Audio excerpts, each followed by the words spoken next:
We're getting in the Wayback Machine today. Channel contributor Lauren is going to stop by and share her five favorite songs from 2003, which was 20 years ago. 20 years ago. Coming right up.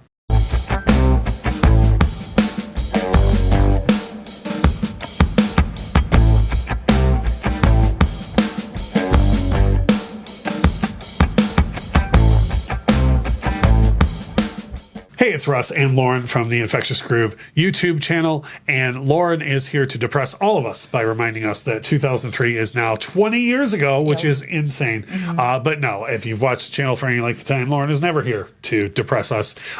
That's more on me. It's more the reader that is upset that 2003 was 20 years ago. But I will say she's going to share your 5 favorite songs from the year, and there's more than a few on here that I was like, oh, I totally forgot that song. So take it away and share what's the first song that comes to mind for 2003. We're kicking this off with my favorite track from an album that I was obsessed with in 2003. It's Hackensack by Fountains of Wayne. You know them for Stacy's mom. Right. But this is one of those cases where literally everything else on the album is better than the hit that everyone knows. Yep. And I loved the song. Hackensack, it's depressing. The song itself is depressing. Great. But it's got that, There's a common theme with you on this channel. But I'm go on. real sorry, man. It's got a really cool 50s sounding guitar to it, and it's basically just about a guy who he wants his high school sweetheart to come back, but she's been really successful, and he's like, I work for my dad. Yeah. But I'll be here. This is the only one out of your list that I hadn't heard because I'm totally I only heard the hit from these guys, but that song makes me want to hear the rest of the record. Yeah. So the next one is the one out of the list that I was like, I cannot believe that I forgot about this song. Because when this artist broke, there was a huge buzz on her, and then when this record came out, I didn't do what I thought it was going to do. So what is it I'm talking about? You were talking about Why Can't I by Liz Phair. Yep. And I was kind of the age that I wasn't really into music when she did her whole big break kind of thing. So I got this, and I loved this because it's a nice, polished, pop rock song. And I was like, oh, this is great. I bought the CD. Then I was like, oh, she's got another thing. And I listened to that, and no. Oh, totally different. Yeah, completely. Well, and I feel like her, when she kind of shifted gears, probably alienated a lot of people that were about before. Oh, for sure. I mean, and it was a conscious choice, too. I read that somewhere she said, I would like to make money now, please. Right. Yeah. Which... Fair. We could do videos on that topic because that's a debatable topic. The next song, If You Were Alive in 2003, and I don't want to overstate this number. I don't know if you looked it up. I don't want to put you on the spot. But I believe this song was played 11 billion times. About that. Yeah, in between commercials and airwaves. But it's still a jam, though. Yeah. What do you got? Are You Gonna Be My Girl by Jet. And Which, as that was coming out of her mouth, everyone heard the bass line in your head. I don't care who you are. When she said those words, you heard the bass line in your head. Yeah.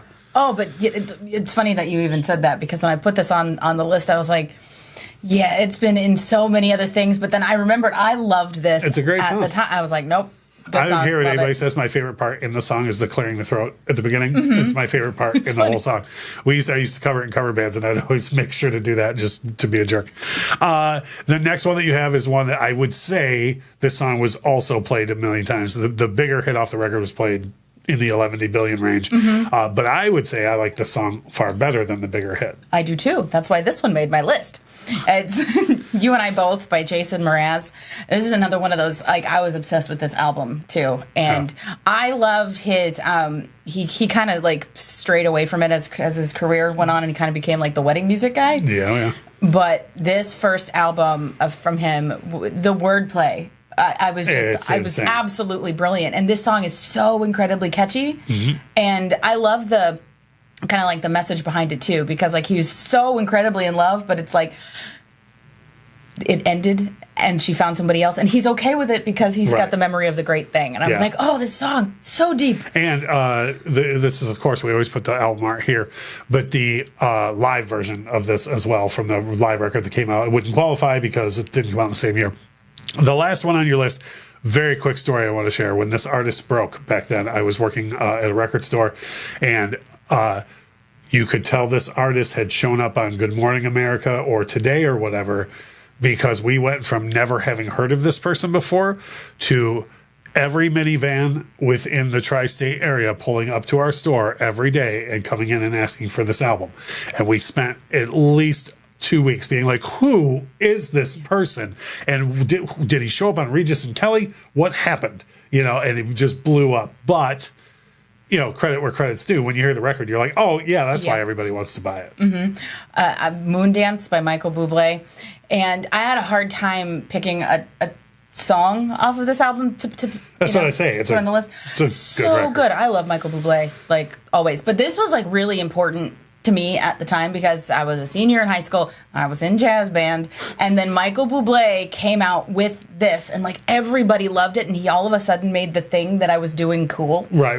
I'm like, all right, Michael Bublé. Yeah. And I loved, I think I've mentioned it on the channel. I love Van Morrison Moondance, and so I was like, this is Michael Bublé doing Michael Bublé things to a song that I already love, and I was like, this is perfect. Yeah, it's perfect. I believe all 5 of your songs from 2003 could have come from that record. Sure. Yes. But also give a listen to Weird Al Poodle Hat, because coming from the non-Weird Al lady, I think that's the most underrated Weird Al album that there is. Weird Al Poodle Hat. Take a listen to that.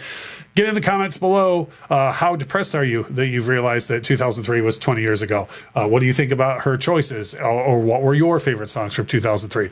Are you going to listen to the Weird Al album, which you should? Please leave a comment below. We love to interact with everybody. And as we always say, thank you so much for watching.